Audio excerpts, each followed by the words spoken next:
Alors, bonjour chers étudiants.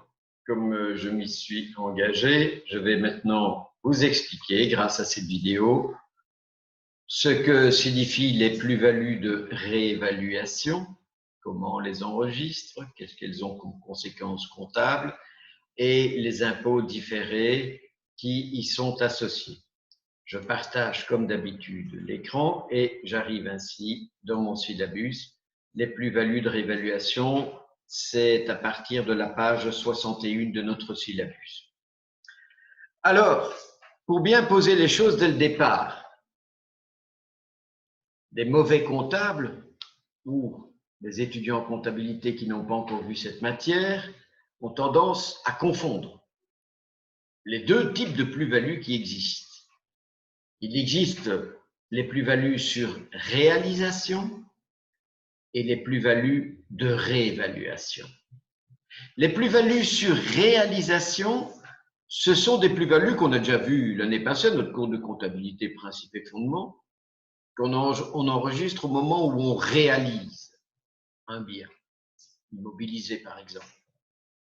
Alors, supposons qu'on vende un bien immobilisé, une machine par exemple, à une valeur supérieure, à un prix supérieur à sa valeur comptable, sa valeur réelle, sa valeur nette. C'est quoi encore la valeur comptable, la valeur réelle et la valeur nette? Vous vous souvenez? C'est la valeur d'acquisition moins les amortissements actés. Eh bien, supposons que vous vendez ce bien à une valeur, à un prix supérieur à la valeur comptable. Dans ce cas-là, vous enregistrerez bien sûr une plus-value sur réalisation. Sur réalisation, ça veut dire sur la vente. Dans le cas contraire, vous vendez un immobilisé à un prix inférieur à sa valeur réelle. Dans ce cas-là, vous aurez enregistré une moins-value sur réalisation. Et on vous explique bien évidemment la différence entre les deux. La différence entre plus-value actée et plus-value réalisée. Alors, la plus-value réalisée apparaît, comme je vous l'ai dit, lors de la vente d'un immobilisé corporel, quand sa valeur au bilan, c'est-à-dire amortissement déduit, est inférieure au prix de vente. Les plus-values de réévaluation sont des plus-values non réalisées, qui sont exprimées dans les comptes sur des actifs immobilisés corporels, ou c'est des participations, des actions et parts figurant dans les 28, dans les immobilisations financières. Lorsque la valeur de celle-ci, déterminée en fonction de leur utilité pour l'entreprise, présente un excédent certain et durable par rapport à la valeur comptable. Vous vous souvenez, je vous ai expliqué ça lors de nos premiers cours de comptabilité, dans le cours de comptabilité principes et fondements. Tout s'enregistre en comptabilité sur base de pièces justificatives. Donc ici, si vous voulez enregistrer en fin d'année le fait que votre immeuble a gagné en valeur, c'est-à-dire enregistrer une plus-value de réévaluation, la pièce justificative, ce sera évidemment le rapport d'expertise. D'accord? Reprenons les éléments de cette définition de la plus-value de réévaluation. Il faut que ce soit une plus-value non réalisée, c'est-à-dire pardon, que ça ne se passe pas dans le contexte d'une vente. Il faut que le bien présente un excédent de valeur certain et durable. Certain, c'est-à-dire notamment basé sur le rapport d'expert. Durable, ça va être évidemment difficile d'exprimer une plus-value sur une voiture, au contraire des immeubles et des participations, parce que cet excédent de valeur doit être durable. Ça concerne plus souvent, bien évidemment, des immeubles. La valeur d'utilisation pour l'entreprise doit être supérieure à la valeur comptable nette. Ça, c'est tout à fait évident. Et la justification doit être faite dans les annexes. Alors, présentons les écritures. Vous vous souvenez, l'année passée, lorsque on a examiné les différents éléments des immobilisés, et cette année-ci, lorsque nous les avons revus d'ailleurs dans le contexte de comptabilité approfondie, que ce qu'on connaît jusqu'à présent. Ce qu'on connaît jusqu'à présent, c'est le compte d'amortissement acté, et on est ici dans le cas, par exemple, puisqu'on prend ici une plus-value réalisée, nous sommes dans le cas d'une machine achetée 10 000, amortie pour 4 000, ça veut dire que sa valeur réelle est de 6 000. Et que si sa valeur comptable au moment donc de la vente est de 6 000 et si elle est vendue 7 500, vous avez compris, vous avez fait une plus-value sur réalisation de 1500. Plus-value sur réalisation qui peut s'enregistrer soit dans un compte 74, c'est-à-dire un produit d'exploitation divers, soit dans un compte 76, c'est-à-dire un produit non récurrent, anciennement produit exceptionnel. Et je répète ce que je disais au début, ce que nous connaissons comme compte sur les immobilisés, c'est l'amortissement acté et c'est la valeur d'acquisition. Et puis souvenez-vous, dans ces cours, je vous ai toujours dit, vous savez, quand le compte d'immobilisé se termine par un 0, c'est la valeur d'acquisition. Quand il se termine par un 9, c'est un amortissement acté. Voilà, avec une plus-value réalisée, avec une plus-value actée, nous allons apprendre un nouveau compte de la classe 2, ça sera par exemple un 8. Alors, ici, je vois par exemple une plus-value actée sur une immobilisation financière, dans ce cas-là, ça sera 28,08. Donc, vous avez compris, quand ça se termine par 0, c'est la valeur d'acquisition. Quand ça se termine par un 9, c'est l'amortissement acté. Quand ça se termine par un 8, c'est la plus-value actée sur l'immobilisé. Donc 28,08, à quoi la contrepartie sera un compte de passif. Allez voir dans votre plan comptable. On n'a pas encore examiné cela, la plus-value de réévaluation. C'est un compte 12. C'est un compte de la classe 1, puisque ça fait partie, bien évidemment, des fonds propres de l'entreprise. 28,08 à 122, plus-value de réévaluation sur immobilisation financière. Pour les immobilisations corporelles, nous avons évidemment un compte qui finit également par 8, 22,08, par exemple, pour une plus-value actée sur un terrain, ou un 26,08 d'une plus-value actée sur une autre immobilisation corporelle. Vous vous souvenez, est-ce que c'est que les 26? On l'avait vu au début de notre cours. Les autres immobilisations corporelles, ce sont celles qui ne sont pas nécessairement utilisées, qui sont peut-être dans un placard, mais qui ne sont pas en exploitation, qui ne sont pas utilisées actuellement. Mais elles sont toujours dans l'entreprise. Et c'est pour ça qu'elles doivent se retrouver en fait dans le bilan. Et là, ici, nous aurons évidemment 26,08 ou 26,18, mais enfin, de toute façon, ce sera un 26 dans ce cas-là. Les plus-values actées seront imputées directement en passif, c'est-à-dire les comptes 12, et seront maintenues jusque la date de réalisation des biens auxquels elles sont afférentes.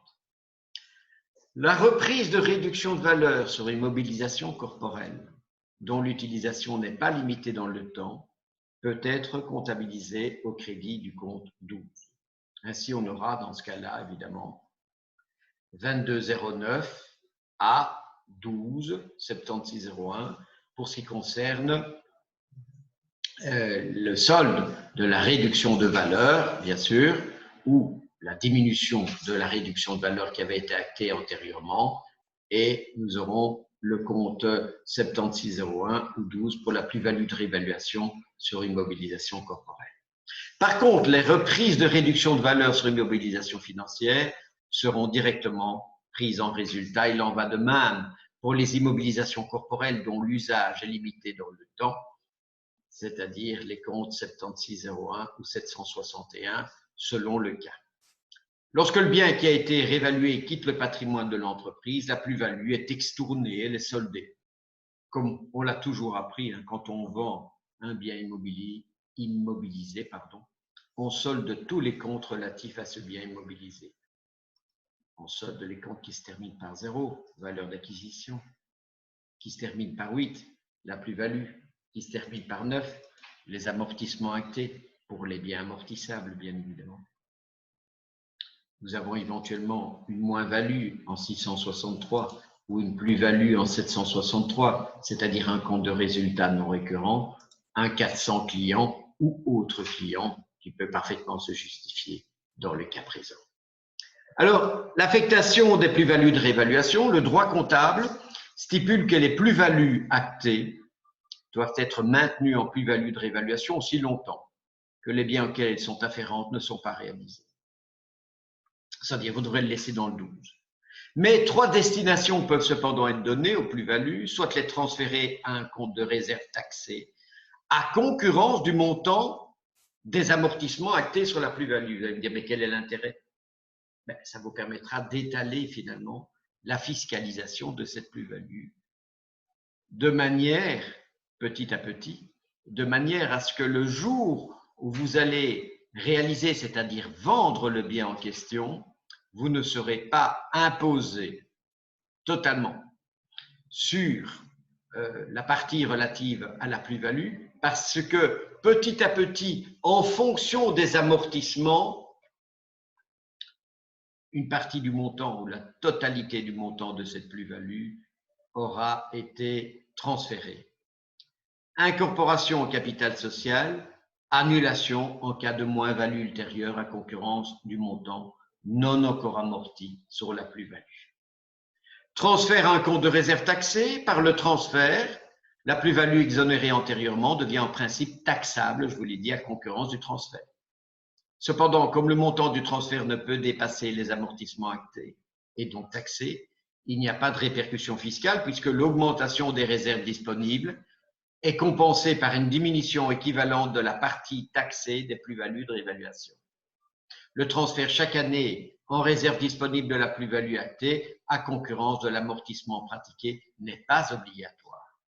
Mais dans le cas où il n'a pas été effectué, il faut transférer en résultat, lors de la vente, la totalité de la plus-value de réévaluation. Vous avez compris, on a intérêt évidemment à faire ce transfert dans la mesure où on va amortir en fait cette fiscalisation. C'est-à-dire qu'on va l'étaler plus exactement. Le terme étaler est plus adéquat qu'amortir. Il n'est pas possible d'effectuer un transfert en réserve légale qui est constitué exclusivement par les prélèvements sur les bénéfices de l'exercice. Non, ce sera une réserve constituée spécifiquement pour cette opération. Signalons enfin que le transfert en réserve n'est pas possible pour les immobilisations non amortissables. Dans ce cas-là, la plus-value ne peut être qu'annulée, réduite ou incorporée au capital. Incorporation au capital social de la plus-value. Lorsqu'une plus-value de réévaluation est partiellement incorporée au capital, l'administration considère en principe que la partie incorporée au capital a par priorité trait à la partie non encore taxée des plus-values de réévaluation. Lorsqu'une plus-value est incorporée au capital, il ne sera plus possible de l'extourner au moment où le bien réévalué quittera le patrimoine de l'entreprise. Par contre, une plus-value ou une moins-value réalisée pourra toujours affecter le compte de résultat. Annulation de la plus-value. Une plus-value peut être annulée pour la partie non encore amortie si une moins-value remet en cause ultérieurement la plus-value actée. Alors, les amortissements des plus-values de réévaluation. C'est simple. Nous avons déjà un plan d'amortissement pour le bien en question. Ah oui, mais il y a une plus-value qui vient d'être enregistrée. Alors, comment est-ce qu'on fait? Est-ce qu'on enregistre l'amortissement de la même manière que pour le bien au départ, ou on constitue un deuxième tableau pour la plus-value? Eh bien, ces deux possibilités existent et doivent faire l'objet d'un choix manifesté par l'entreprise, notamment au niveau de la durée d'amortissement. Alors, regardez, il y a un petit exercice qu'on va faire ensemble, de manière à ce que vous soyez rassurés. En avril 94, une entreprise acquiert un bâtiment pour 125 000 qu'elle amortit en 25 ans. En avril 94, une entreprise acquiert un bâtiment pour 125 000 qu'elle amortit en 25 ans. Ne vous inquiétez pas, je vais mettre cette solution sur Moodle. Comme ça, vous ouvrez grand vos oreilles et vous ne devez pas prendre note. En février 2004, c'est-à-dire 10 ans plus tard, le conseil d'administration décide d'acter une plus-value de 45 000 sur base d'un rapport d'experts, évidemment. Au 15 du 1 2014, c'est-à-dire de nouveau 10 ans plus tard, l'immeuble est revendu pour 60 000 à une autre entreprise. On demande de passer au livre journal les opérations relatives à ce bâtiment en 94, 2004 et 2014. Avec pour 2004 le transfert ou non en réserve de l'amortissement et pour 2014 les écritures qui découlent de chacun des choix effectués en 2004. Vous allez voir, ce n'est pas tellement difficile. En 94, qu'est-ce que nous avons fait? Acheter un bâtiment, 22 10, 41 10 à 489. Vous avez remarqué que je n'ai pas mis un compte fournisseur, je n'ai pas mis un 440 ici, j'ai mis un 489 dettes diverses, tout simplement parce que ce n'est pas un fournisseur, ce n'est pas une opération commerciale. Le fait d'acheter un bâtiment, on peut considérer finalement que c'est une opération qu'on passe aussi avec le notaire, donc ce n'est pas une dette commerciale classique. En décembre 94, que se passe-t-il? En décembre 94, on amortit, bien évidemment. Alors, on amortit combien? Comme elle amortit en 25 ans, donc c'est 4% par an sur 125 000, vous avez compris que c'est un amortissement de 5 000. Tout à fait classique. 10 ans plus tard, en février 2004, on enregistre une plus-value de réévaluation. Plus-value de réévaluation. De combien? 45 000.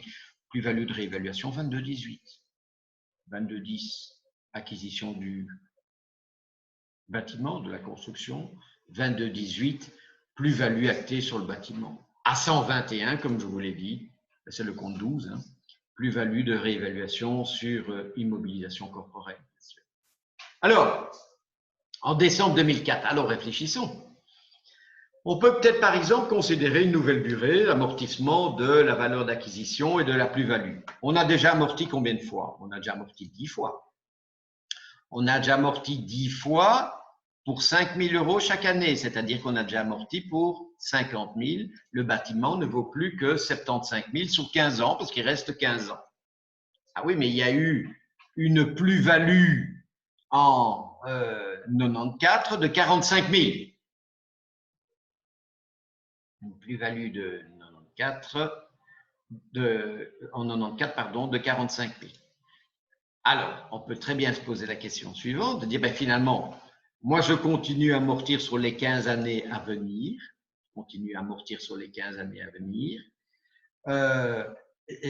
c'est que j'amortissais antérieurement, c'est-à-dire je faisais 5 000 par an. Plus sur les 15 années qui restent, j'amortis la plus-value, c'est-à-dire 3 000 par an. Parce que c'est sur 15 ans, hein, d'accord? Donc 5 000 plus 3 000, ça veut dire 8 000 d'amortissement sur l'année. Donc je répète, l'amortissement normal sur le bien en fait au départ de 5 000 et les 45 000 que j'avais enregistrés là en fait comme plus-value en février 2004. Voilà, j'avais enregistré cette plus-value de 45 000. Comme il reste 15 ans, ben 45 000 divisé par 15, ça fait donc 3 000. Donc j'aurai un amortissement total dans cette hypothèse-là de 8 000. Et j'enregistre cet amortissement de 8 000. On suppose que nous choisissons le transfert chaque année du montant de la plus-value en réserve. Donc, je vais sortir de mon compte 121 3 000 et je mettrai dans un 133 dans une réserve les 3 000.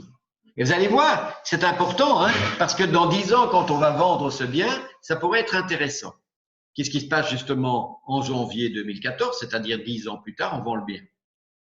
On vend le bien qui était amorti pour 130 000.